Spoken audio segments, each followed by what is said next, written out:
The Pokemon market is now not just an up market, but a bull market. This may seem good, but it is a huge problem. I know you all think I'm crazy, but I am not. Here's why. In the Pokemon market, the value of a card is not as much about its market price, but how much people are willing to pay for it. In the Pokemon market, the main consumer is kids. Kids don't have a ton of money. So when cards are growing exponentially, which is what happens in a bull market, kids get priced out very quickly. And with people getting priced out quicker and quicker, or also even not willing to pay as much money for the card, you have less and less potential buyers. And with less and less potential buyers, it means that you're not going to be able to get as much profit, and so even though there's a bull market, it doesn't necessarily help you. Because let's say you bought a card right now at $928 and it shoots up to 1.1K, making $170 profit. Well, I guess no. That's not how it works, because people might not be willing to pay 1.1K even if that's a TCG player market price. They might be willing to pay $1,000. So I guess it can be good for big profit or short-term profit. But you also don't know how long it will last. And often bull markets steady out, and what happens after might not be so good. It might go into a free fall where everything is shooting down, or also people just might not want to buy cards because they're wary of how much they've shot up recently, and know that they'll go down eventually, and that they can buy them at a lower price. I mean, you look at it this here. This is ridiculous. $786 to $928. That's for the Moonbryon, over a course of 8 days. Look at this. Same time period, $379 to $488, or $448. That's over $50, which is like around the same mathematically as Moonbryon, is a little over 2 times more valuable than the Giratina. Now the Glaceon, still $182 to $204. And you see this line, yet it seems linear, and it is, from April 9th to April 30th. But after April 30th, it just goes exponential. And again, it's the same thing for these cards too. This card actually took a dip and then shot back up. This card's been going insane recently, yet look at it. Around the same time period, it shot up a ton of money. Now, mainly Sword and Shield cards have been really benefiting, or I guess not as much benefiting, but have been shooting up a lot the most. Now, other cards from other eras are going up. I don't know as much. TCG player for other eras, specifically ones after the Sword and Shield era, aren't as accurate, so I can't easily tell.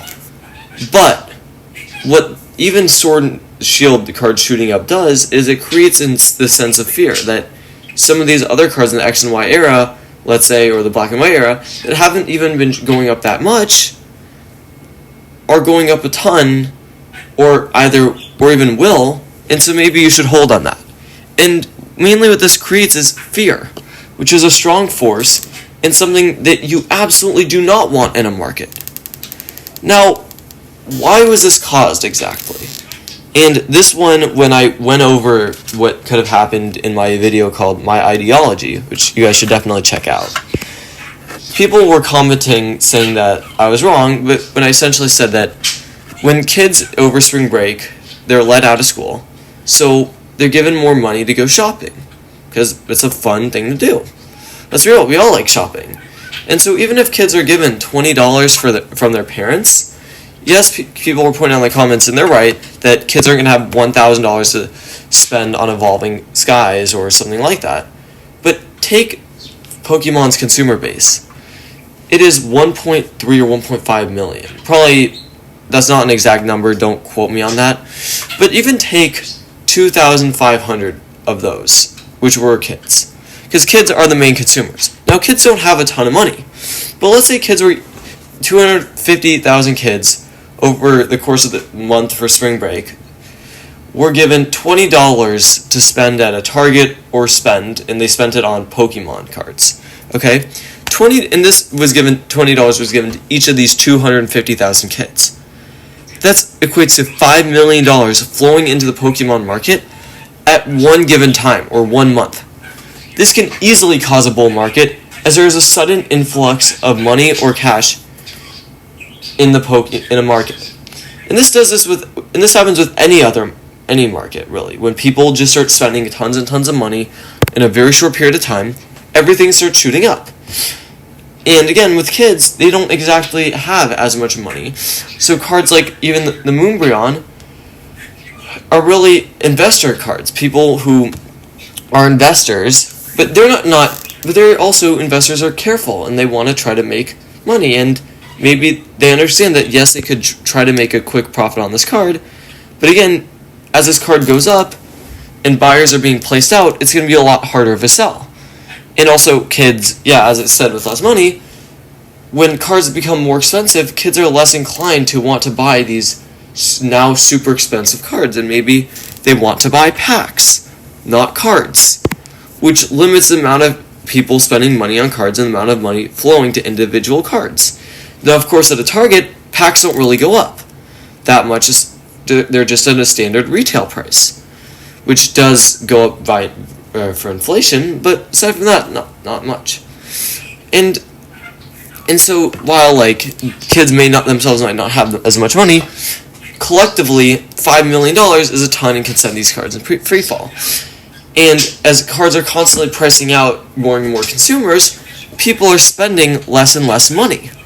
Now, this means that effectively, when the market adjusts to people's the decrease in money that's being spent now, cards are going to start shooting down. And this has happened in everything. I mean, in the 1960s, late 1960s, there was a market frenzy in the 60s on, I think it was people buying hedge funds or buying part of these funds. Correct me if I'm wrong. I don't know the exact terms, but people would create these big, this collection of stocks, and they would manage it, these portfolios, and you could invest in their portfolios. Then their portfolios crashed. Everybody's portfolio started to crash. People lost a ton of money, and that's what people are afraid of. Because one of the best ways to make money is buying low and selling high. Plus, by the time let's say you bought it and you got it PSA graded and it was a 10, possibly, and they're running a risk that by the time you get your card back, the market's done, or in the sense that the market's now shooting down. Well, now you're going to have to wait a lot longer to make money. Anyway, thank you guys.